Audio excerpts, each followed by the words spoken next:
The chains of unity. The morning that changed everything started like any other. Dr. Elena Vasquez stood in her laboratory at the Chilean Observatory, reviewing data streams from deep space monitoring stations. Coffee grew cold in her mug as numbers scrolled across multiple screens. Then the pattern emerged. Signals organized and deliberate, coming from 17 different points in space simultaneously. Within hours, the world knew. We were not alone. The signals contained mathematical proofs, star charts, and a simple message repeated in binary that translated to one word: peace. The Galactic Assembly arrived 6 months later. Their ships descended through Earth's atmosphere like silver tears falling from heaven. Each vessel bore the emblems of different species, a rainbow of alien cultures united under one banner. President Jiang Wei stood with other world leaders at the landing site in Geneva, watching as beings of impossible beauty and strangeness emerged. The Khazari came first, crystalline entities that sang rather than spoke, their bodies refracting sunlight into dazzling patterns. Behind them walked the Thorn, ancient tree-like beings whose roots could tap into the memories of worlds. The melody floated rather than walked, gaseous intellects contained in environmental suits. Species after species revealed themselves, each more wondrous than the last. Ambassador Quirex of the Zentari, a species that looked remarkably similar to Earth's dolphins but walked on mechanical legs, addressed humanity through perfectly translated speech. We come as friends, as guides, as those who have walked the path you now begin. The Galactic Assembly welcomes Earth to the community of worlds. The celebrations lasted weeks. Every major city hosted alien dignitaries. Cultural exchanges flourished. Human children drew pictures of their new alien friends while scientists shared knowledge that advanced Earth's technology by centuries in mere days. The Thorn taught us how to cure cancer using harmonized frequencies. The Khazari showed us how to purify water at the molecular level. It seemed like paradise had finally arrived, but paradise had conditions. 3 months into first contact, the Galactic Assembly announced an evaluation period. Every new species must be assessed, Ambassador Quirex explained to the United Nations. We must understand your nature, your potential, your place in the greater harmony. Teams of alien observers spread across Earth. They attended schools and hospitals, sat in on government meetings, studied our art and literature, analyzed our wars and our peace. They wanted to understand everything about humanity. Dr. Vasquez was assigned to work with scientist Urel, a Vorthan whose 6 eyes could see across multiple spectrums simultaneously. Together they studied human creativity and innovation. Urel seemed fascinated by humanity's chaotic approach to problem-solving. Your species thinks in patterns we have never seen, Urel said one evening, multiple eyes blinking in sequence. You combine logic and intuition in ways that should not work, yet they do. Is that bad? Elena asked. Urel's silence lasted too long. It is unexpected. The evaluation teams compiled their reports over 6 months. Humanity waited with growing anxiety as the Galactic Assembly convened on their massive city ship orbiting Earth. The session was broadcast to every screen on the planet. Representatives from 2,347 species filled a chamber that seemed to stretch beyond sight. Each species would vote on humanity's status. Ambassador Quirex presented the findings. Humans were creative beyond standard parameters. Humans adapted to threats faster than any known species. Humans had developed from stone tools to nuclear weapons in a fraction of the time it took most civilizations. Humans could survive in almost any environment through sheer determination. Humans formed bonds that transcended logic, fighting harder for others than for themselves. These traits, Quirex said, his voice heavy with something Elena couldn't identify, present a unique challenge to galactic stability. The debate that followed shattered human hope piece by piece. The melody spoke of humanity's warlike nature. The Thorn presented data on human environmental destruction. The Khazari sang mournful songs about human unpredictability. Even species that had seemed friendly now spoke of humanity as a threat to be contained. Scientist Irel stood to speak, his 6 eyes focusing on the cameras broadcasting to Earth. I have worked alongside humans. They are remarkable, yes. Dangerous, perhaps, but they are also capable of growth, of change, of becoming more than their base nature. That is precisely the problem, responded the prime coordinator of the assembly. They change too quickly. They adapt too well. In 1,000 years, what might they become? In 10,000? The galaxy has maintained peace for millions of years through careful balance. Humanity threatens that balance, the vote was called. One by one, 347 species cast their decision. Even IRL, after a long pause, voted with the others. The verdict was unanimous. Earth would be placed under protective custody. Humanity would be managed, controlled, guided into a safe configuration that could not threaten galactic harmony. The occupation began within days. Alien enforcement units landed in every major city. The Kravak, a warrior species built like living stone, served as the primary peacekeepers. They established control centers and began implementing the Assembly's integration protocol. Human weapons were confiscated. Human governments were dissolved and replaced with Assembly administrators. Human children were enrolled in re-education programs to learn proper galactic behavior. Resistance was met with overwhelming force. When Moscow tried to fight back, orbital platforms reduced the city's military district to glass. When American militia groups organized in the Rocky Mountains, the Kravak hunted them with predator drones that could track human heat signatures from orbit. The message was clear: comply or face extinction. Dr. Vasquez was assigned to a mining facility in the Atacama Desert, extracting lithium for Assembly technology. She worked alongside thousands of other humans, all wearing compliance collars that monitored their location and vital signs. Any sign of aggression triggered paralysis. Any attempt to remove the collar triggered worse. But humans had always been good at finding ways around obstacles. The resistance didn't form overnight.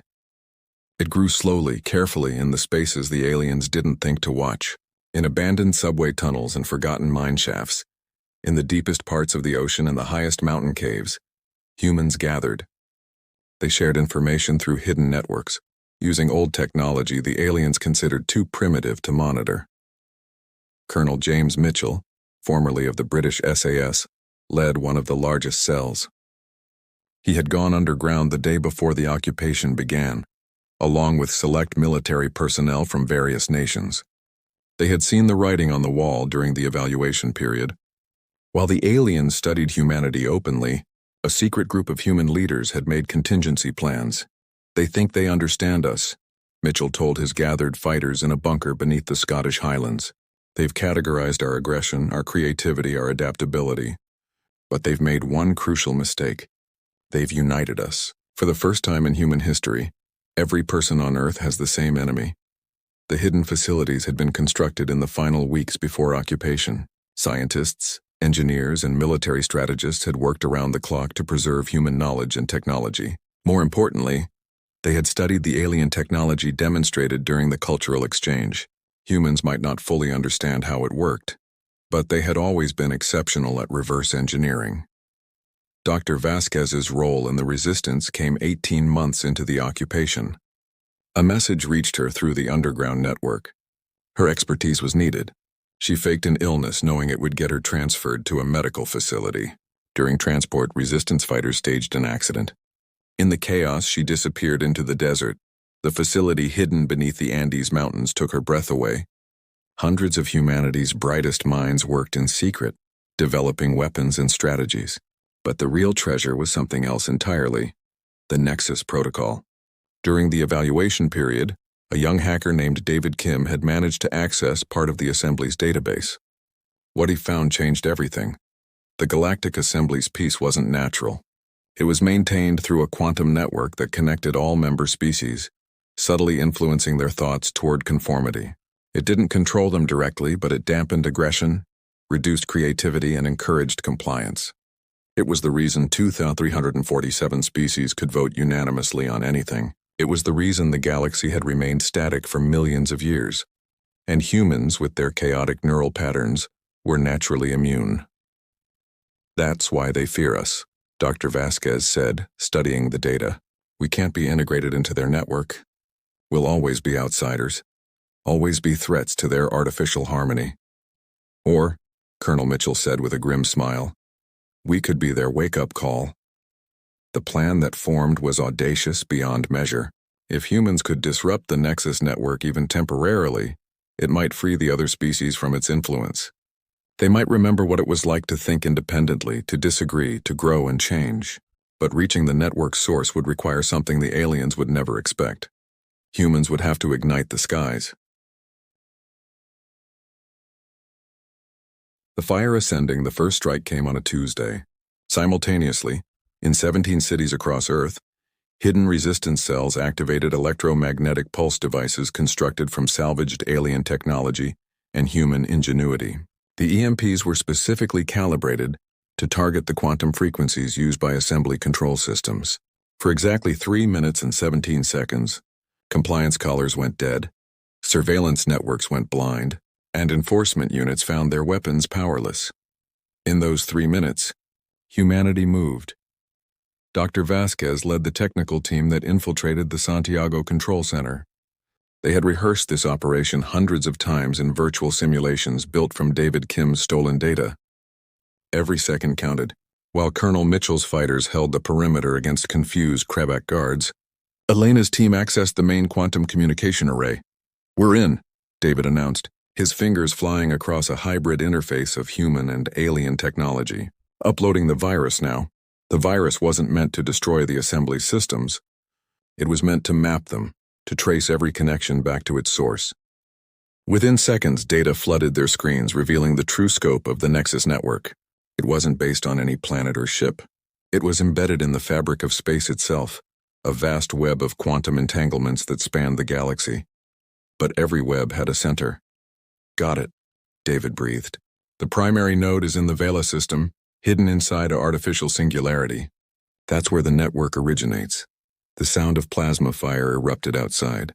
The Krebeck were recovering, bringing in reinforcements. Colonel Mitchell's voice crackled over comms. "Whatever you're doing, do it faster." Dr. Vasquez initiated the second phase. Hidden facilities around the world, all connected through quantum entanglement communicators the aliens didn't know humans had developed, began broadcasting simultaneously. Not to the occupation forces, but past them, directly to the assembly's city ship in orbit. The message was simple. "We know about the Nexus. We know what you've done to yourselves.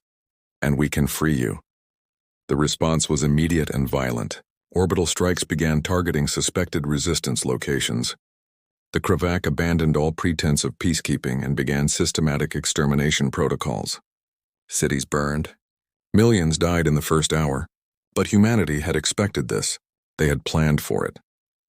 Deep beneath the Pacific Ocean, in a facility built inside a modified submarine, Professor Kenji Nakamura activated humanity's greatest gamble.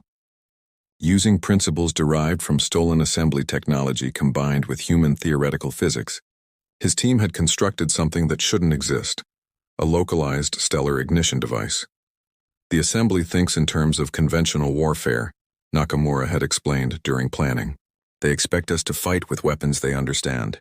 But humans have always been willing to think the unthinkable." The device didn't create a star. It created the conditions for stellar fusion within a controlled quantum field. The energy output was relatively small by cosmic standards, but it had one unique property. It resonated at the exact frequency of the Nexus network's carrier wave. As the device activated, a pillar of brilliant white light erupted from the ocean, piercing through Earth's atmosphere and into space. The beam was visible from the moon. But more importantly, it was visible to every quantum sensor in the galaxy. The light carried with it a pattern, a signal that propagated through the Nexus network itself. On the assembly's city ship, chaos erupted. Species that had voted unanimously for millennia suddenly found themselves disagreeing. The Vorthan delegation argued with the Khazari. The Melody questioned the Thorn. For the first time in millions of years, the Galactic Assembly experienced doubt. Ambassador Quirek stood in the council chamber, his mechanical legs trembling as conflicting thoughts raced through his mind. The harmonious certainty that had guided his species for eons wavered. He looked at the displays showing Earth below, seeing not a threat to be contained but a species fighting for its freedom with incredible ingenuity. "What have we done?" he whispered. The Assembly's response was no longer unified. Some species called for immediate destruction of Earth. Others argued for negotiation. Still others, experiencing independent thought for the first time in generations, began to question the entire foundation of their civilization. But humanity wasn't done. Colonel Mitchell led the largest coordinated assault in human history. Resistance cells worldwide emerged from hiding. striking at occupation infrastructure with weapons reverse-engineered from alien technology. Plasma rifles cobbled together in hidden workshops, gravity bombs built from salvaged enforcement unit equipment, quantum scramblers that turned the aliens' own surveillance network against them. The Kravak, despite their strength, found themselves fighting an enemy they couldn't predict. Humans didn't fight like any species in the Assembly's records. They used improvised weapons, unconventional tactics, and most disturbingly, they fought harder when cornered. A Kravak commander reported to the city ship, "They don't seek survival. They seek victory, even at the cost of their own lives." Dr. Vasquez, still in the Santiago Control Center, monitored the quantum resonance from Nakamura's device. The stellar ignition was sustaining itself, growing stronger with each passing minute. But she noticed something else in the data. The Nexus network was fighting back, trying to reassert control over the member species. "We need more power," she told her team. "One ignition isn't enough." The call went out across the resistance network. Hidden facilities in Australia, Nigeria, Canada, India, and Russia activated their own stellar ignition devices. One by one, pillars of light erupted across Earth, each one adding its resonance to the quantum signal. The planet looked like it was growing wings of pure energy. In space, the effect was immediate. The Assembly's city ship's main reactor, designed to operate in perfect harmony with the Nexus network, began to destabilize. Emergency protocols failed as conflicting commands flooded the system. Some species wanted to flee. Others wanted to attack. The unified response that had maintained their civilization crumbled. Scientist Iril, aboard the city ship, made a decision that his species would debate for generations. He accessed the ship's communication array and broadcast directly to Earth. "The Nexus network's source is in the Vela system. Coordinates following. You have shown us what we had forgotten. That growth comes from chaos. That strength comes from diversity. That peace without freedom is not peace at all." The transmission included detailed schematics of assembly technology, navigation charts, and most crucially, the quantum signatures needed to permanently disable the Nexus network. The Assembly tried to stop him, but their response was fragmented. Some supported his actions, others opposed them, and many simply didn't know what to think anymore. The perfect unity that had been their strength became their weakness. On Earth, humanity pressed its advantage. The stellar ignition devices pulsed in synchronized patterns, sending waves of disruption through local space. Assembly technology, dependent on the stable quantum field maintained by the Nexus network, began to fail. Enforcement units found their weapons powerless. Control centers lost connection to their orbital platforms. The occupation's infrastructure collapsed in hours, but the true victory came from an unexpected source. The younger members of Assembly species, those born under the Nexus network's influence but still capable of adaptation, began to question their elders. On 17 different worlds, protests erupted demanding answers about the network, about Earth, about the freedom they had never known they had lost. The Galactic Assembly convened an emergency session. For the first time in recorded history, the vote was not unanimous. By a narrow margin, they voted to withdraw from Earth and reevaluate the Nexus network's role in their civilization.